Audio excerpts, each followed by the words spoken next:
This story is titled, My Golden Brother Knocked Up My Girlfriend, Got Her Pregnant, My Parents Kicked Me Out, and Gave Them My Trust Fund. Set by my grandma for me, but years later they are asking for help. Hey everyone! Before we jump into today's video, I need your help. We've noticed the channel is losing some traction, and subscribing is one of the best ways you can support us. It's quick, free, and it helps us keep bringing you awesome content. Your support means the world. Let's keep this channel growing together. Thanks so much. Now let's start the video. Growing up, I, 29 male, always thought my family was normal, you know? Like, not perfect, but whose family is? My dad, 61 male, worked as a bank manager, making decent money, always bragging about his promotions at family gatherings. He was the kind of guy who wore a tie to weekend barbecues and made sure everyone knew exactly how important he was at the firm. He had this way of talking about money that made it clear he valued people based on their income potential. I remember him sizing up my high school friends, asking what their parents did, where they were planning to go to college. Mom, 58 female, was an elementary school teacher who somehow managed to be sweet to everyone else's kids, but a complete nightmare to me at home. She was the type to volunteer for every PTA event, bake cookies for the entire school, but then come home and chew me out for not having a perfectly made bed or for leaving a glass in the sink. Her favorite phrase was always, "Why can't you be more like your brother?" Which, spoiler alert, really fucks with a kid's head over time. Then there was my younger brother, Ryan, 26 male, the golden child. Fucking Ryan could do no wrong in my parents' eyes.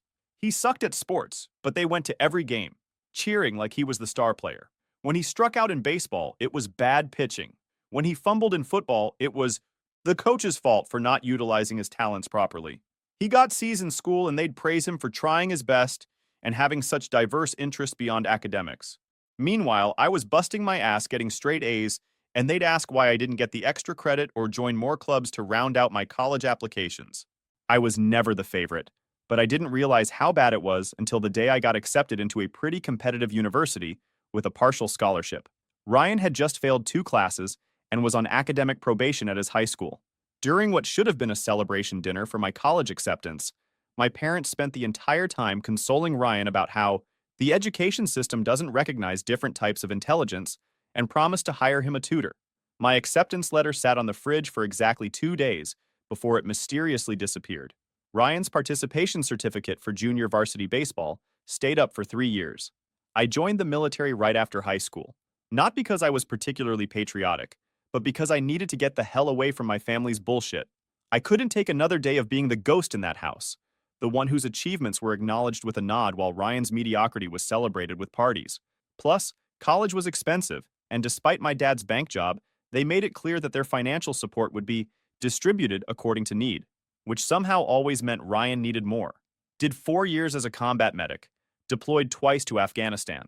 Those were the hardest years of my life, but also weirdly the most straightforward. Combat clarifies things. You know who's on your side, who's not, what your job is, and what success looks like. No mind games, no shifting expectations, no golden child to compete with. Just you, your training, and the guys who depended on you. Came back with a bad knee and some stories I don't tell at parties. The knee was from a bad landing during a medical evacuation under fire. Nothing heroic, just bad luck and rough terrain. The stories, well, some things you see as a combat medic stay with you, reshape how you look at normal everyday problems. Makes it hard to get worked up about someone cutting you off in traffic when you've held a 19-year-old's insides in place while waiting for a medevac chopper. My parents barely acknowledged my service. Dad once made a joke about how I just put band-aids on people, while Ryan was building a real future, working at the local gym as a personal trainer. This from a guy who'd never been further from home than a business conference in Cleveland. Mom would change the subject whenever I started talking about the military, like my entire 4 years of service was some kind of embarrassing phase I went through, like when Ryan dyed his hair blue for 3 weeks in 10th grade. When I got back, my grandmother left me a trust fund worth about $140,000. She passed while I was on my second deployment, and I hadn't even been able to come home for the funeral due to being in the middle of bumfuck nowhere, Afghanistan. Grandma always saw through my parents' bullshit. She was the only one who ever really saw me, you know? She'd come to my academic awards ceremonies when my parents were too busy, attending Ryan's junior varsity baseball practice. She'd slip me 20s for books and tell me how proud she was of me. The trust was specifically for me, with clear instructions that it was intended to help me establish a life and career of my choosing. It wasn't life-changing money, but it was enough to put a down payment on a small house and maybe start a business someday. With my VA benefits, I enrolled in business school, thinking I'd open a gym for veterans someday. Something to help the guys who came back with worse issues than my knee, guys who were struggling with PTSD, missing limbs, traumatic brain injuries, the kind of injuries that make my knee pain seem like a paper cut. That's when I met Mia. Fuck. She was something else. Dark hair, green eyes, smart as hell. She was studying physical therapy, and we met when she was interning at the VA hospital during one of my checkups. She had this way of explaining things that made complex medical stuff seem simple without making you feel stupid. And her hands? Gentle but confident when she was showing me exercises for my knee. I'd deliberately mess up just so she'd have to guide my movements again. We hit it off immediately, started dating, and within 8 months, we moved in together. For the first time in my life, I felt like I was building something real, something that was mine. Mia didn't compare me to anyone else. She listened when I talked about the military, didn't change the subject, or get that uncomfortable look my parents always had. She'd ask thoughtful questions, wanted to know about the good parts and the hard parts. I even introduced her to my family, something I rarely did with women I dated. My parents seemed to like her, though Mom made those passive-aggressive comments she's famous for. "Oh, you're a physical therapist? That's nice. Ryan's girlfriend is finishing medical school, you know." She was not. She was a part-time receptionist at a dermatologist's office who had mentioned maybe applying to nursing school someday. Ryan, that prick, was always extra friendly with Mia. Too friendly, looking back on it. At family dinners, he'd always managed to sit next to her, would find reasons to touch her arm while talking, would bring up clients from the gym he helped recover from injuries to steer the conversation toward physical therapy. I thought it was just him trying to impress my girlfriend, show off what a great guy he was. Turns out, I was right about the showing off part, but wrong about fucking everything else. When Mia and I moved in together, Ryan suddenly became weirdly interested in hanging out at our place. He'd stop by unannounced, always when I mentioned I had late classes, or would be putting in extra hours at the gym where I was working. He'd bring beer or takeout, saying he just wanted to check on the new place, or was in the neighborhood. I was actually grateful at first. Thought maybe he was making an effort to be a better brother, to support this new chapter in my life. Grateful. Christ, I was so fucking naive. I had been planning to propose to Mia. Had the ring and everything. Nothing fancy, but it was what I could afford after putting most of my savings toward a down payment on a small house we were looking at. It was a modest 3-bedroom in a decent neighborhood, but it would be ours. Somewhere to build a life together. Maybe start a family eventually. I was working as a manager at a local gym while finishing my business degree, and things were finally coming together. Then came that fucking Tuesday. My last client canceled, so I got off work early and decided to surprise Mia at our apartment. Picked up some takeout from that Thai place she loved and a bottle of wine, thinking we could have a nice night in. Maybe I'd even propose if the moment felt right. I had the ring in my pocket, this little sapphire instead of a diamond, because she once mentioned she loved the color. When I pulled into the parking lot of our complex, I noticed Ryan's obnoxious lifted Jeep, the one my parents helped him buy while I was dodging bullets overseas. It was hard to miss, with its stupid custom paint job and oversized tires that he definitely didn't need for driving exclusively on suburban roads. For a second, I figured maybe he was just dropping something off. Mia and I had been talking about hosting a family dinner that weekend. Maybe he was being helpful for once in his goddamn life. As I was walking up the stairs to our second-floor apartment, I heard it. Mia's laugh. Then Ryan's voice, low, saying something I couldn't make out. Then silence. There's this moment, right before your life falls apart, where your brain tries to protect you. Comes up with all these innocent explanations, these alternate realities where what you're about to discover isn't happening. Maybe they're watching a movie. Maybe they're planning a surprise for you. Maybe it's something totally innocent and you're being paranoid. Your brain will do anything to avoid processing what deep down you already know is true. I unlocked the door as quietly as I could. The takeout bag felt heavy in my hand.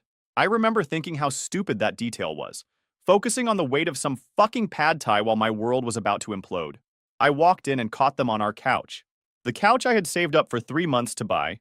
They didn't even notice me at first. It was like watching a car crash in slow motion, except the car was my relationship, and the crash was my brother's stick inside my girlfriend. I don't remember dropping the food.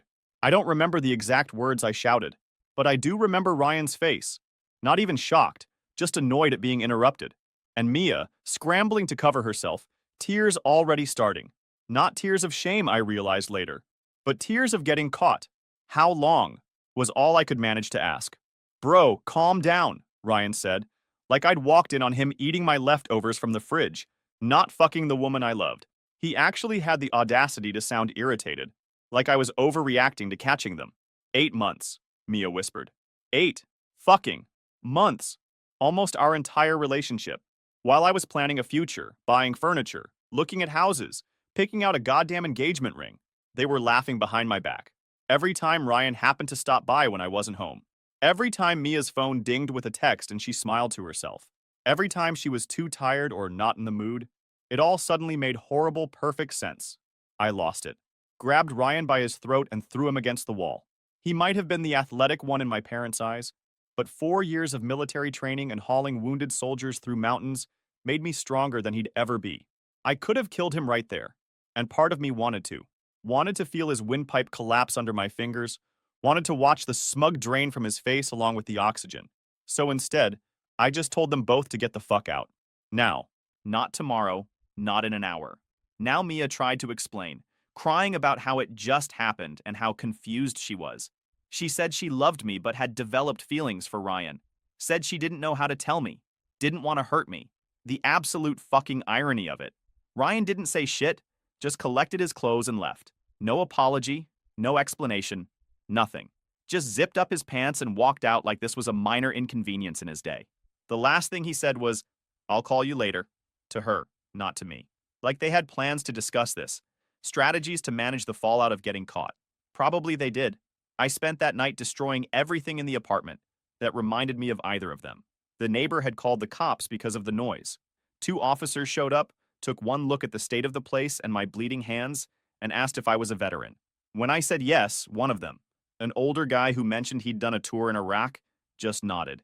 He didn't write me up, just gave me a card for the VA crisis line and told me to get some help before I did something I'd regret. Decent guy. I still have that card somewhere. The next day, I got a call from my mother, not to check if I was okay, not to apologize for raising such a backstabbing piece of shit son. No, she called to tell me I needed to calm down and be reasonable. Ryan and Mia are very upset about how you reacted, she said, like I was the one who had done something wrong. Like I was the villain in this fucked up story. I couldn't believe what I was hearing. Are you serious right now? He fucked my girlfriend for 8 months, in my apartment, behind my back, and I'm the one who needs to calm down? These things happen, Jason. Adults handle them maturely. Ryan says it wasn't planned, that they developed feelings for each other. You can't help who you fall in love with. I wanted to vomit. Love? You're calling what they did love? They didn't fall in love, Mom. They fucked behind my back for months. In my bed? On my couch? That's not love. That's betrayal. Well, they're together now, and you're going to have to accept that. We're still family, and I expect you to behave civilly at dinner this Sunday. I laughed so hard I started coughing. You expect me to sit across a dinner table from them? Are you out of your fucking mind? Don't use that language with me, young man. Your father and I raised you better than that. Apparently, you didn't raise Ryan for shit. She gasped like I'd slapped her. Ryan has always been sensitive. You know that. He feels terrible about hurting you, but he can't help how he feels. Mia is special to him. That's when it clicked. They weren't just excusing what Ryan did. They were actively supporting it. In their warped minds, Ryan's happiness mattered more than my pain, more than basic human decency. And what about how I feel? I asked, my voice dangerously calm now. What about the fact that I was going to propose to her? That I thought she was the one? There was a pause. You were going to propose? Well, sweetheart, maybe this is for the best then. Before you made a commitment you'd regret. Mia clearly wasn't the right one for you if she could develop feelings for Ryan so easily. The mental gymnastics were fucking Olympic level. Somehow in her twisted logic, Mia cheating with Ryan wasn't a reflection on them being terrible people, but on me for picking the wrong girlfriend. Do not come to dinner, she continued. Not with that attitude. When you're ready to be an adult about this, we'll welcome you back. I hung up and blocked her number. The next few days were a blur of rage and betrayal. I got texts from my father saying I was tearing the family apart with my overreaction. Ryan had the balls to text that he hoped we could still be brothers, because family is forever. Mia sent a 4-page email about how sorry she was, and how complicated emotions can be, and how she never meant to hurt me. I deleted all of it without finishing reading. I moved out of the apartment that weekend. Couldn't stand being in the space they had desecrated. Every time I looked at the couch, I saw them. Every time I walked into the bedroom, I wondered if they'd been there too. I broke the lease, forfeited my security deposit, and found a cheap studio across town. Threw myself into work and school, trying to numb the pain with exhaustion. My friends from the military checked in on me. Couple of them offered to talk some sense into Ryan, which was their way of offering to beat the shit out of him. I appreciated the loyalty but turned them down. Violence wouldn't fix anything. Besides, I was saving all my rage for something better than a momentary satisfaction. 3 weeks later, I got an email from my bank. The trust fund my grandmother had left me, the one that was in a joint account with my parents until I turned 30, had been emptied. All $140,000 gone. I called the bank in a panic, only to be told that my father, as co-trustee, had withdrawn the funds. It was legal. The trust had a provision allowing the co-trustee to access the funds for family emergencies or significant family investments. It was supposed to be a safeguard, in case I got into trouble and needed help before I turned 30. Instead, it had become the perfect loophole for my father to rob me. I drove to my parents' house that night, adrenaline and rage pumping through my veins. When I pulled up, I saw Ryan's Jeep in the driveway next to a new Honda CR-V I didn't recognize. The porch light was on, and I could see movement through the living room windows. They were having some kind of gathering. Of course they were. Life goes on for them, even as they were burning mine to the ground. I pounded on the door until my dad opened it, looking annoyed rather than guilty. He was still in his work clothes, tie loosened but not removed, always keeping up appearances. "Where's my money?" I demanded, pushing past him into the house. "Lower your voice," he hissed. "We have guests." In the living room sat my mom, Ryan, Mia, and an older couple I didn't recognize who I assumed were Mia's parents. They were drinking champagne and looking at what appeared to be house listings spread across the coffee table. A fucking celebration. While I was living in a shitty studio, sleeping on an air mattress because I'd left most of my furniture behind, they were celebrating. "What the fuck is this?" I asked, gesturing at the cozy little gathering. "Language," my mother snapped, as if that was the biggest problem in the room. Always worried about appearances, about what others might think, never about what was right. "Jason," my dad said, trying to sound authoritative, "this isn't the time or place for your dramatics." "My dramatics? You stole $140,000 from me, money Grandma left me, and I'm being dramatic?" I looked around the room. Does everyone here know what's going on? Do Mia's parents know that she was cheating on me with my brother for 8 months? Do they know that you're using my inheritance to fund this little love nest for the happy couple? Mia's parents looked uncomfortable, but Ryan just put his arm around Mia, who couldn't even look me in the eye. She was wearing a small diamond ring on her left hand that definitely hadn't been there 3 weeks ago. "We didn't steal anything," my father said, his voice cold. "That money was in a trust that I co-managed. I made an executive decision to reallocate it for a family investment." "A family investment," I repeated. "What investment?" "That is enough," my father snapped, his face reddening. "I will not have this kind of language and behavior in my house. The decision has been made. The money is being put to good use for the future of this family." My mother smiled that fake smile she uses at PTA meetings, the one that never reaches her eyes. "Ryan and Mia are getting married. Isn't that wonderful? And they found the perfect starter home. Your father and I are helping them with the down payment as our wedding gift." I looked at the papers on the coffee table. Sure enough, it was a contract for a house.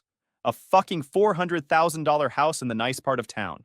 And there, on the financing page, was a down payment amount of $120,000.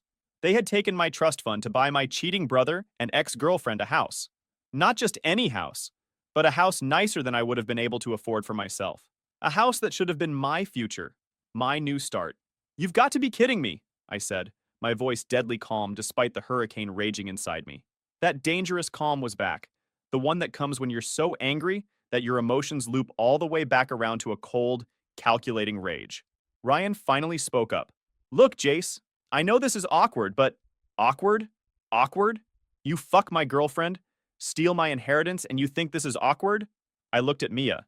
"And you? You're actually going through with this? You're going to live in a house bought with money that was meant for me? Money from my grandmother who never even met you? How do you sleep at night?" "Nobody stole anything," my father interrupted. "That money was always meant to help both our sons start their lives. Ryan and Mia are starting a family." "A family?" I looked at Mia. "You're pregnant?" She nodded, tears in her eyes. 3 months. The math wasn't hard to do. She'd been cheating on me with Ryan for 8 months. She was 3 months pregnant. There was a good chance she had been sleeping with both of us when she got pregnant. The thought made me physically ill. Is it even his? I asked, the words out before I could stop them. The slap came out of nowhere. My mother, her face contorted with rage. How dare you, after everything we've done for you? Ryan and Mia are in love. They're having a baby, and they need a stable home. What were you going to do with that money? Waste it on some gym for broken soldiers? I touched my cheek where she'd slapped me. Oddly calm now. That slap crystallized everything for me. The years of favoritism, the constant dismissal of my achievements, the utter lack of respect for my service, for my sacrifices, for my very existence. You know what? You deserve each other. All of you. I'm done. Jason, my father started, his voice stern. You're being unreasonable. I'm being unreasonable? You stole my inheritance to buy a house for the brother who fucked my girlfriend behind my back. Tell me, Dad, what part of that is reasonable? We're family, he said, as if that explained everything. Family sticks together. Family supports each other through tough times. Family doesn't do what you did, I said. Not real family. I turned to leave, but Ryan grabbed my arm. Bro, come on. Don't be like this. It's not like you and Mia were married or anything. I looked at his hand on my arm, then at his face. That smug face that had gotten everything it wanted its entire life. The golden child, the favorite, the one who could do no wrong even when he was very clearly in the wrong. Touch me again, I said quietly, and I'll break every finger you use to make a living. He dropped his hand, stepping back. For the first time, I saw a flicker of fear in his eyes. Good. Let him be afraid. Let him wonder just how much of me had changed during those years in Afghanistan. What I was capable of now. You're not welcome here until you can be civil, my mother called after me as I walked out. Until you can be happy for your brother's blessings. I turned at the doorway. Then I guess I'm never coming back. The day after the confrontation, I withdrew from my classes, broke my lease, and re-enlisted. Not the smartest decision emotionally, but I needed to get as far away from that town as possible. I went back to school in a different state, finished my business degree, then got a master's in health administration. Met a guy in one of my classes named Marcus, who had the same idea I did. A wellness center focused on veterans. He had been a logistics officer, had the business experience I lacked. I had the medical background and military connections he needed. Plus, he was a black guy who'd grown up in foster care and had his own experience with family disappointment. He got it when I told him my history. No judgment, just understanding. We opened the first center 2 years after I graduated. A gym, physical therapy clinic, and counseling center all in one, designed specifically for vets transitioning back to civilian life. We hired staff who understood military culture, who wouldn't get weirded out by dark humor or freeze when someone had a flashback. We kept prices low by operating as a nonprofit and securing grants for veterans who couldn't afford care. It took off faster than we expected. Within 3 years, we had 4 locations across the state and were eyeing national expansion. Turned out there was a massive need for a place where veterans could go and not have to explain themselves, not have to soften their experiences, or pretend they hadn't seen the things they'd seen. A place built by people who understood. I met Sarah at a fundraiser for veteran suicide prevention. She was a trauma psychologist who specialized in PTSD. Smart, compassionate, and beautiful, with none of Mia's selfishness. Her father had been a Vietnam vet who struggled with PTSD his whole life, which had inspired her career choice. She got it. She understood the military mindset without romanticizing it or being intimidated by it. We took things slow. Both of us had baggage to work through. But after a year, I knew she was the one. We moved in together, and I proposed 6 months later. No drama, no bullshit, just 2 people who respected and loved each other building a life together. The proposal was simple. We were hiking, reached a viewpoint overlooking the city. I told her that for the first time since I could remember, I felt like I was exactly where I was supposed to be, with exactly who I was supposed to be with. Got down on one knee, pulled out a ring, sapphire, not diamond, because she once mentioned loving the color. She cried, said yes. I actually cried too, which surprised both of us. We bought a house together, nothing extravagant but comfortable. 3 bedrooms, nice yard, enough space to grow into. I paid for it with money I'd earned, not stolen. Every mortgage payment was a reminder that I had built this life from scratch, on my terms, without any help from the people who should have supported me the most. I had done it, built myself a life from scratch, surrounded by people who cared about me for who I was, not what I could do for them.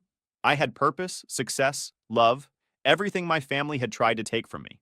I never checked up on them, never looked at Ryan or Mia's social media. never drove by the house they bought with my stolen future. As far as I was concerned, they didn't exist. I had no family except the one I was building for myself. Sarah, our friends, the veterans we helped every day, until the day my phone rang with a number I didn't recognize, and my mother's voice came through the speaker for the first time in 5 years. Jason, Jason, please don't hang up. Her voice sounded older, rougher than I remembered. I should have hung up immediately, but curiosity kept me on the line.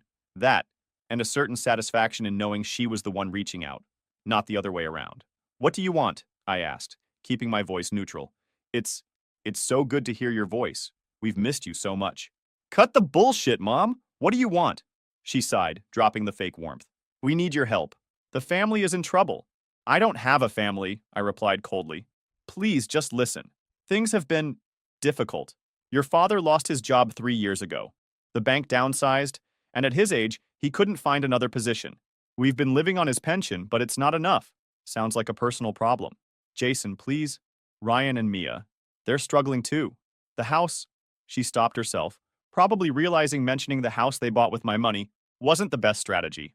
The house you bought them with my trust fund? I finished for her. What happened? Did they not budget for property taxes? It's more complicated than that. Ryan got injured. He can't work as a trainer anymore. Tore his rotator cuff, needed surgery, developed a pain pill problem. He's been in and out of rehab twice. I almost laughed at the irony. The golden child, the athletic one, sidelined by a sports injury, while the damaged veteran was building a successful business. They have 3 kids now, she continued, and Mia had to quit her job to take care of them and Ryan. They're behind on their mortgage.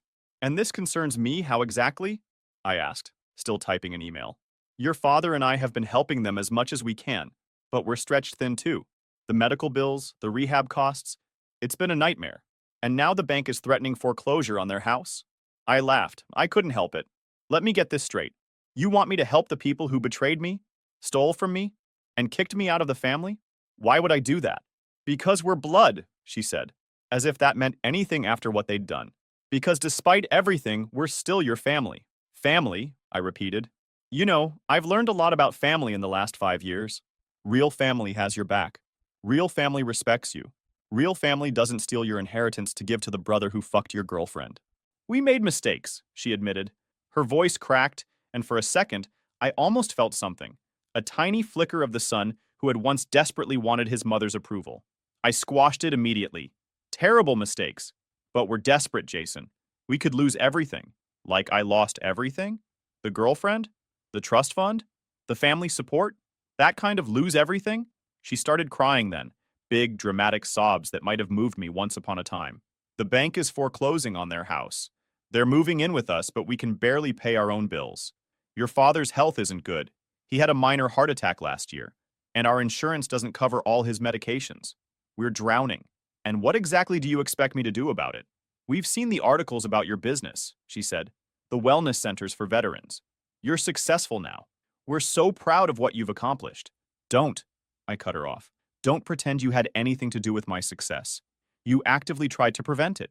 You took money that was meant to help me start my life and gave it to Ryan. You don't get to be proud now that I've succeeded despite you, not because of you. You're right. You're absolutely right. We were wrong, and we've paid for it every day since you left. Please, Jason. If not for us, then for your nieces and nephews. They're innocent in all this. That gave me pause. The kids were innocent, it was true. Just like I had been innocent when my parents played favorites and made me feel worthless compared to Ryan. But they weren't my responsibility. Their parents had made their choices. Here's what's going to happen, I said finally. I'm going to hang up. You're not going to call me again. You made your choice 5 years ago, and now you're living with the consequences. That's how life works. Jason, please. Goodbye, Mom. I hung up, my hand shaking slightly. Sarah found me on the balcony of our house that evening. Everything okay? She asked, wrapping her arms around me from behind. Her presence was instantly calming, grounding me back in the reality of the life we'd built together. My mother called, I said. They're in financial trouble. Want me to bail them out? Sarah knew the whole story. I'd told her everything early in our relationship, wanting complete honesty between us. She didn't judge me for cutting them off, never pushed me to reconcile for the sake of family. What are you thinking? She asked. That karma's a bitch, I said, and that I don't owe them anything. She nodded, not arguing either way. Whatever you decide, I'm with you. That night, I got a text from Ryan's number. Mom told me she called you. I know I'm the last person you want to hear from. But please, if not for me, then for my kids. They don't deserve to suffer because of my mistakes. I'm begging you, brother. Brother. The word felt hollow now, stripped of all meaning. I didn't respond, but I couldn't sleep that night. Not because I felt guilty. I'd long ago come to terms with cutting off my toxic family, but because of those kids. 3 innocent children who didn't ask to be born to selfish, entitled parents. 3 kids who were about to learn the hard way that actions have consequences. I thought about the boy I'd been, always trying to earn love that was freely given to my brother, always working twice as hard for half the recognition. I didn't want that for any child. 2 weeks after my mother's call, I received an email from my father. It was long, detailed, and pathetic. A full accounting of their financial situation, medical bills, the pending foreclosure on Ryan and Mia's house. Attached were photos of the kids, 3 young children, 2 boys and a girl, who had my grandmother's eyes and Ryan's smile. It was a masterful guilt trip. I had to give him that. The desperate plea of a man who had run out of options, but still couldn't bring himself to actually apologize for what they'd done. He went on about family legacy and blood being thicker than water, about how much they regretted the misunderstandings of the past. Misunderstandings. Like stealing $140,000 from me was just a simple miscommunication. Like they hadn't deliberately chosen Ryan over me at every turn. The email ended with, "We're not asking for a handout, son. Just a chance to make things right, to be a family again." The children ask about their Uncle Jason sometimes. What should we tell them? 2 weeks after my mother's call, I received an email from my father.